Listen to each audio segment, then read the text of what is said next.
What's going on, YouTube family? Today we're going to be talking about how to not get scammed when you're purchasing cars from an insurance auto auction. Now, I know these auctions are extremely popular. You see YouTubers always buying cars, fixing them up, and selling them, but it's a lot more complicated. And the reason why I'm making this video today is because I had a subscriber of this channel reach out to me on Instagram, purchased a car, and found out it was nothing what he thought it was. And so I want to let you guys know of some of the scams that are going on some of these sites, also how to actually buy cars and stay away from a lot of the headaches. Now, the auctions we're going to be talking about today are Copart and IAA. Both of these auctions sell cars that are basically totaled out by insurance companies. So if you get into an accident, it costs too much to get fixed, this is where your car goes after the insurance company pays it off. But they sell a lot more than just cars and trucks. They have boats, motorcycles, jet skis, RVs, forklifts, heavy-duty equipment, trailers.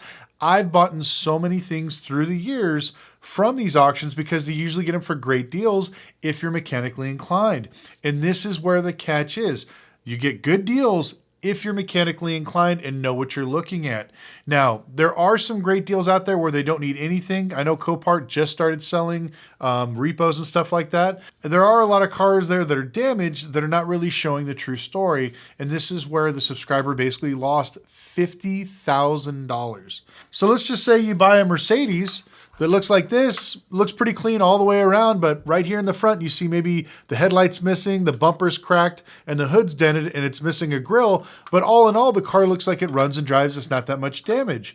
And this car, let's say, retails for $80,000, but you could buy it now for $50,000. So you're thinking to yourself, well, that's great. I'm going to buy this car and save a bunch of money and just fix it up myself and then just enjoy the vehicle. And this is exactly what happened to the subscriber that purchased a car that messaged me on Instagram. The car looked okay. It just looked like very minor damage in the front. But when he got it back to his shop and it was dropped off, he noticed that it wasn't anything what he thought it was. The whole front end was smashed in. And what these guys did was they pulled it out, made it look somewhat okay. They welded some sheet metal for basically frame rails. They laid the hood, they laid the fenders, they put the bumper, the headlights, made everything look like it was put together, but that was it. The harness in the engine was completely gone. The radiators, the cooling fans, nothing was there. It was just basically just a basic shell. And then what they did is they broke the hood latch. So when they closed the hood, they couldn't open it at the auction, so they couldn't take pictures. These are some of the things that scare me. You're going to see a lot of cars like this where there's much more damage than what they're showing. Guys are actually purchasing wrecked cars at the auction, fixing them up just enough to make it look like you could do it in your home, and then sending them back to auction. I'll put a picture up here of this Mercedes that I found. Same thing. Looks like it was very minor damage. Somebody's going to be like, wow, I could paint that, fix it in my backyard. But then if you look at the other picture, you can see that there's a lot of damage in the front end, probably a lot underneath the chassis. And there are people out there that just do this for a living. They literally take these cars, Mickey Mouse them, weld the control arms together, do whatever they can to make it look like the damage is not that bad.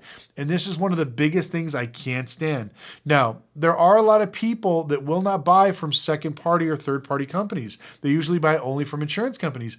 But unfortunately, a lot of these auctions now are taking that away. They don't want you to know where it's being purchased from. So sometimes it'll say, Geico selling this, State Farm selling this, a dealership is selling this. But now some of the auctions, none of that information is on there. So you have to be very careful. What I recommend doing is taking the VIN number of the car and posting it in Google. This is how I found those pictures that I just showed you.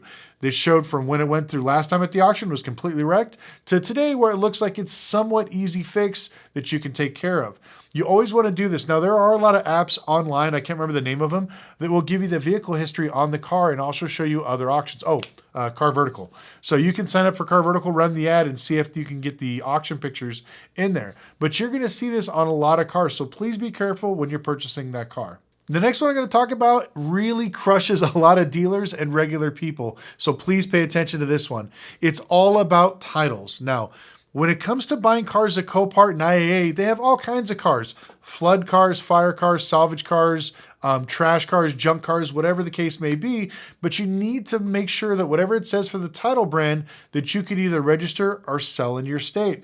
There's a lot of cars claimed as export only or junk title only that you cannot put back on the road. This is very important. You do not want to buy one of these cars. I've had numerous people buy these cars because they're so much cheaper than other cars, thinking that, oh, well, I got a guy in the DMV. I know how to do it. I'm going to sneak around.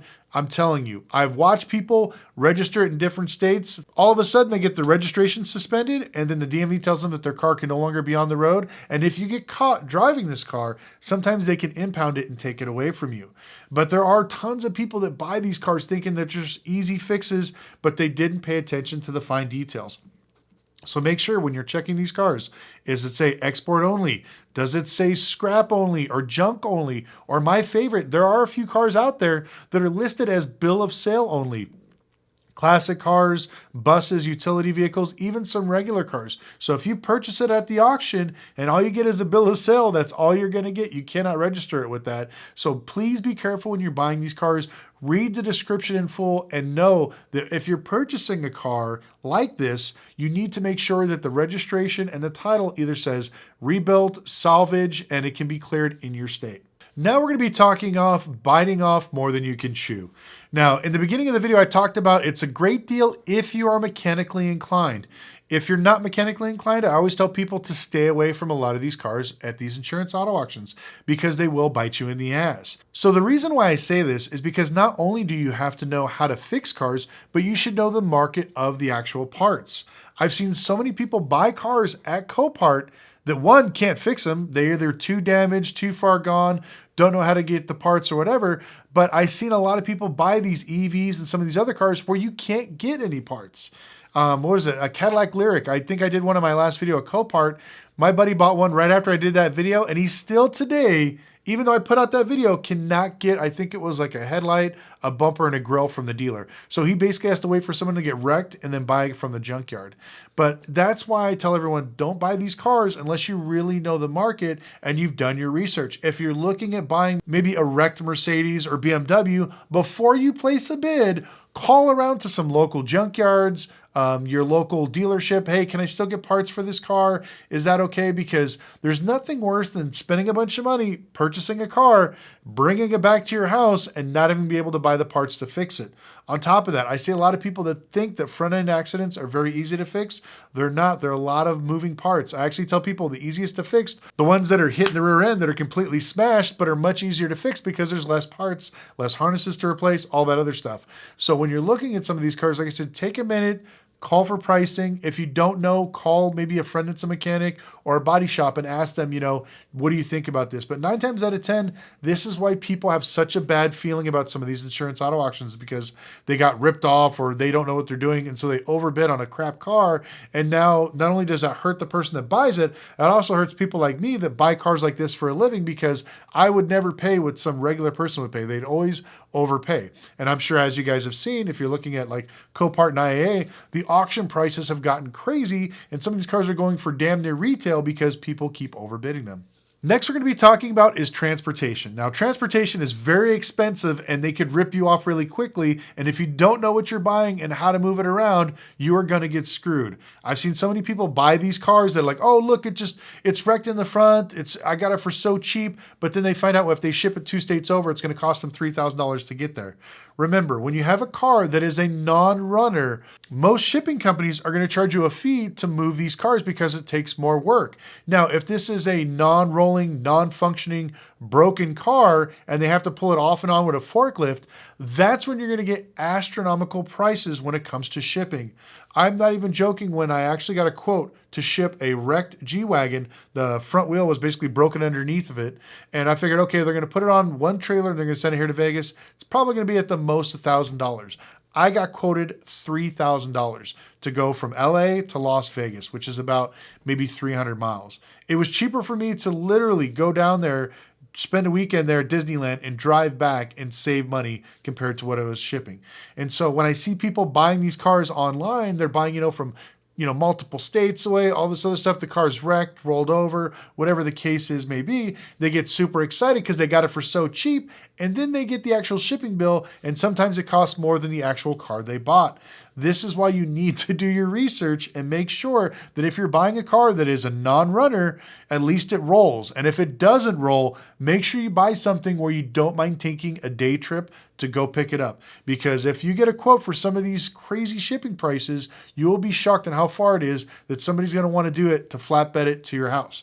On top of that, I've seen videos of where these guys literally had to take these cars, tie them to either another car or truck, and drag them off the guy's trailer because they don't have a forklift or a car lift or even a flatbed trailer to lift these things off and bring them off the trailer. If you don't have ways to get these cars off of the trailer, they're going to charge you even more money to do it, or you're going to have to get it shipped somewhere else or pay somebody to show up to get it done. So these are all the fees that are just going to basically eat up all your profit and all the fun. And I don't want to see people do this because every time, like I said, they have a bad experience, they go all over the internet. I got ripped off by the auction house or the shipping company. It's all about knowing your costs ahead of time. Now let's talk about actually registering the cars and putting them back on the road. This is another thing I always hear, oh, I got ripped off, I got screwed, I didn't know it was this hard or complicated. Depending on what city and state you live in, they have different rules. Some states require you to have the car fully inspected by a licensed body shop or an inspection company. So more than likely, when you start fixing your car, keep all your receipts, take pictures, show that you're doing it correctly. So this way, when you go to the inspection, you can show them, well, I bought these parts from this junkyard, I bought this from here, and this is how I fixed it. And then hopefully they can make you pass inspection. I've seen some states where if you don't show proof of parts, they won't pass you. And some people do some really Mickey Mouse repairs. And when they take it down to get inspected by the city, they find out that they won't get approved and they want them to take it to a body shop. And of course, the body shop's going to tell you to fix it their way because they're going to make money. And so now, your car's not going to be able to get registered. You're going to have to pay twice the price to fix it all over again. And these are some of the headaches that you need to know about once again before you purchase these cars. So check your local area to see what it takes to take it from a salvage title to a rebuilt title. This is very important because there's nothing worse than getting all the way to the finish line just to find out that maybe that car doesn't qualify to be registered in your state. Oh, on top of that, we have to talk about insurance. Most insurance carriers will not insure a rebuilt or salvage car, just to give you a heads up. So if you're thinking you're going to go to your local insurance company and just get a really cheap quote, most times they won't. And if they do, sometimes they charge you more. But when you get an insurance payout, they only pay 60% of the actual Kelley Blue Book value. So even if you paid, let's say, $10,000 for this car and it retails for $15,000, you're not going to get anywhere close to that when it goes and gets totaled out. So just keep that in mind, knowing that even though you got a good deal now, it may cost you a little bit in the long run. So to wrap this up, pretty much saying that if you're going to be buying from some of these insurance auto auctions, you need to know what you're doing. And if you need to know, you won't waste a lot of money. And if you don't waste a lot of money, hopefully that brings prices down for everybody else. Because when there's more educated buyers out there, it helps the entire pool. This is why I'm a big supporter of people actually getting into the business and getting either the dealer's license or wholesale license or buying at the public side of Copart and IAA to purchase cars. Because I know if we do this, it'll help bring the prices down. And I'd rather compete against an educated buyer than an idiot that'll just overpay for whatever because they think they're getting a good deal. So I'd love to hear from you guys in the comment section below. Have you ever purchased cars from insurance auto auction? Have you gotten any cars like this where they were wrecked, kind of Mickey Mouse rebuilt just to run across the block? Did you get a good deal? Did you get a bad deal? Name some of the things that you had to deal with buying cars from some of these insurance auto auctions. Also, if you have any questions, message me on Instagram at Lucky Lopez. Once again, we are opening up our school. If you go down the link down below, we have a whole community. We're going to be talking about how to buy cars, how to sell cars. I'm probably going to be doing some live auction bidding where we're buying cars together. It should be pretty fun. It's completely free. All you got to do is click on the link below, sign up for it, and we'll see you guys next time.